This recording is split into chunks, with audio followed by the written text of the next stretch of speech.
नमस्कार, शोम रतूड़ी एनालिसिस में आपका स्वागत है।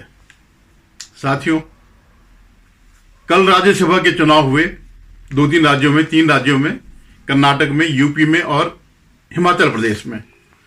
ये रिजल्ट आपको पता चल ही गए होंगे और इन चुनावों में आपको पता है कि क्रॉस वोटिंग हुई। इस विषय पर मैं आगे विश्लेषण करने से पहले मैं आपसे अनुरोध करूंगा कि आप मेरे इस चैनल को सब्सक्राइब करिएगा, वीडियो देखिएगा, लाइक कीजिएगा, शेयर कीजिएगा और कमेंट जरूर करिएगा। अगर कहीं आपको लगता है कि आप कुछ कहना चाह रहे हैं, जरूर कमेंट कीजिएगा। तो कल जो चुनाव हुए उसमें से 3 राज्यों में से कर्नाटक में कांग्रेस जीती जो उनके वोट के हिसाब से, और यूपी और हिमाचल में बीजेपी को एक एक्स्ट्रा सीट मिली। और हिमाचल में तो उनके पास बहुत बड़ा बहुमत था, उसके बावजूद कांग्रेसियों ने पाला बदला, क्रॉस वोटिंग करी और बीजेपी के हर्ष महाजन को जिता दिया। और यूपी में जो है, जो एक सेठ करके थे, जो इनका एक्स्ट्रा कैंडिडेट था, संजय सेठ था, जो भी सेठ था एनडीए का या बीजेपी का, वो जीत गया। अब मैं इस पर जो है बड़ा हाहाकार मचा हुआ है सोशल मीडिया में कि साहब ये अनैतिकता है और ये सब कुछ है, बीजेपी जो कर रही है गलत कर रही है, डेमोक्रेसी पर खतरा हो रहा है। लेकिन सबसे पहले मैं इन पाखंडियों की पोल खोल के रखता हूं।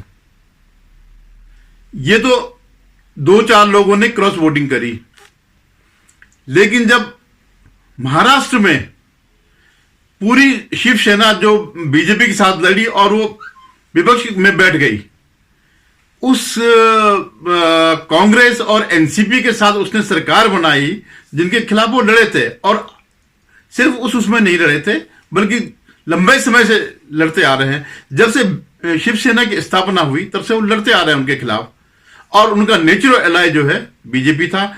और मोदी जी के नाम पर ही इन्होंने चुनाव लड़े और जीते। ऑलमोस्ट 90% स्ट्राइक रेट रहा। पर मेरा यह कहना कि जब यह सब हुआ तो जो आज अंतरात्मा की आवाज के नाम पर यह कह रहे हैं या नैतिकता की भाषण दे रहे हैं, तब ये बड़ा इसको मास्टर स्ट्रोक मान रहे थे शरद पवार का, और चाणक्य और पता नहीं कितनी कितनी डिग्रियां उठा करके वो ले आए। वो लोग आज उल्टा इस बात को लेकर के जो है बीजेपी को कोस रहे हैं। तब इन्होंने जो है इस बारे में कुछ नहीं कहा। ऐसे ही जब जनता दल यूनाइटेड और बीजेपी ने चुनाव लड़ा, उनको मैंडेट दिया जनता ने, तो जब नीतीश कूद करके दूसरे पाले में गए तब भी इन्होंने मास्टर स्ट्रोक कहा और बीजेपी की नीतियों की खिलाफत करी, मतलब उसका फेलियर कहा। जब वो लौट के आए तो फिर उल्टा नीतीश को गाली देने लग गए। ऐसे ही कई राज्यों में जो है, राजस्थान में, एमपी में, इन्होंने, कांग्रेस ने जो है, जो बीएसपी के विधायक थे उनको अपनी पार्टी में मर्ज कर लिया। उनको जो है पाला बदला कर पूरी की पूरी पार्टी, जितने उनके विधायक थे। इवन अभी जब बिहार में नीतीश वापस आए एनडीए के साथ, और फिर जब फ्लोर टेस्ट होना था तो तेजस्वी यादव ने कहा कि हम खेला करेंगे, और पूरी चर्चा, पूरे जितने इनके लोग सपोर्टर हैं बड़े खुश हो रहे थे और सारी ये बातें करते। और तब वो खेला क्या करना कि जनता दल यूनाइटेड के लोगों को तोड़ करके वापस अपनी सरकार बनाना या नीतीश की सरकार को गिराना। तब इसको एक बड़ी अच्छी रणनीति बता रहे थे, और तेजस्वी भैया ये करेंगे, तेजस्वी भैया वो करेंगे, और बड़ी वाई जो है लूटी जा रही थी। हालांकि वो सब उल्टा हुआ, नहीं, ऐसा नहीं हो पाया। उल्टा उनके लोग ही आए, एक आध उन्होंने भी तोड़े।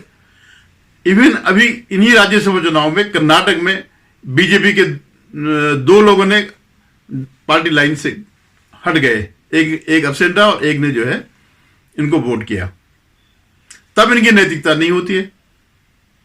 और जब ये बात करते हैं जो ये कहा कि साहब जो विधायक कह रहे कि हमने अंतरात्मा की आवाज पर दिया, तो अंतरात्मा की आवाज पर तो सबसे पहले इंदिरा गांधी ने वीवी गिरी को राष्ट्रपति बनाया था, जबकि उनकी पार्टी के कैंडिडेट थे नीलम संजीव रेड्डी।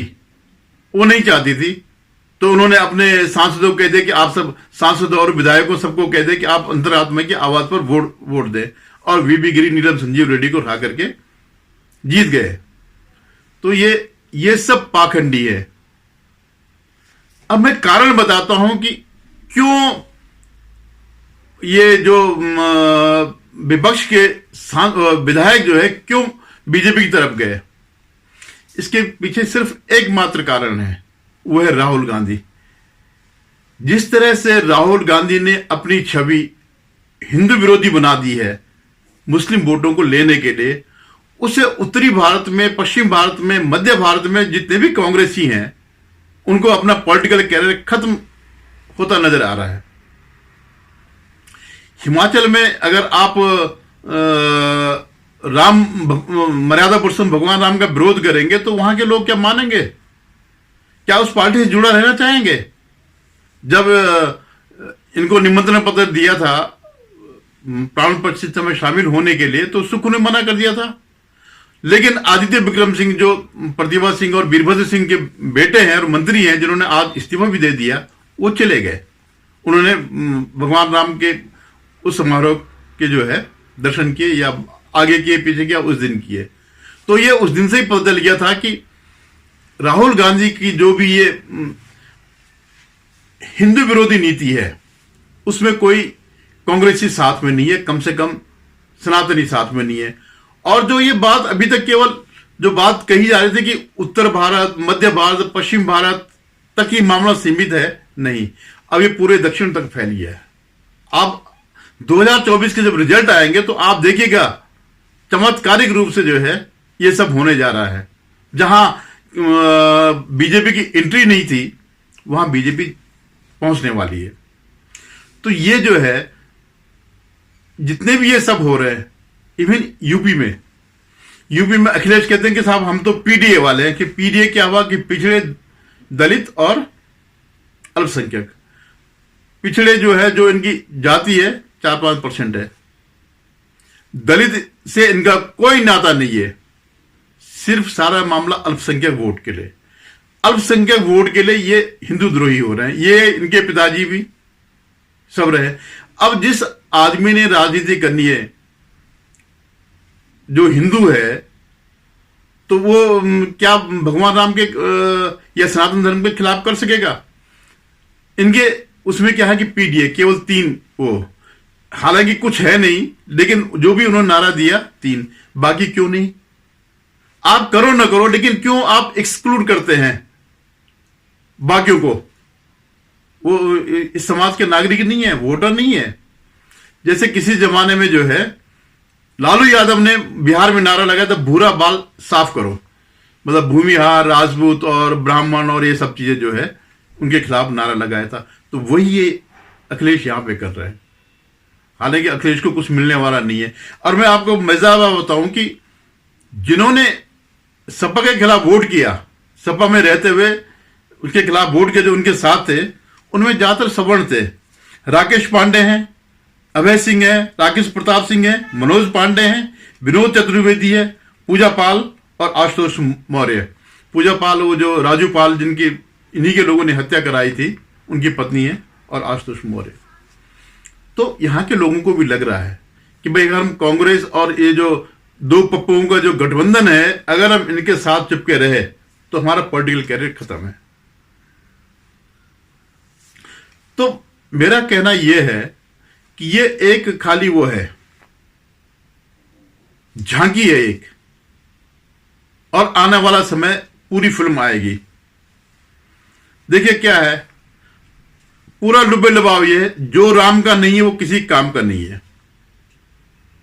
आप समझ लीजिए कि जितना विरोध ये करेंगे अखिलेश और राहुल गांधी सनातन धर्म का, उतना इनके लिए आगे आने वाला समय भारी पड़ेगा।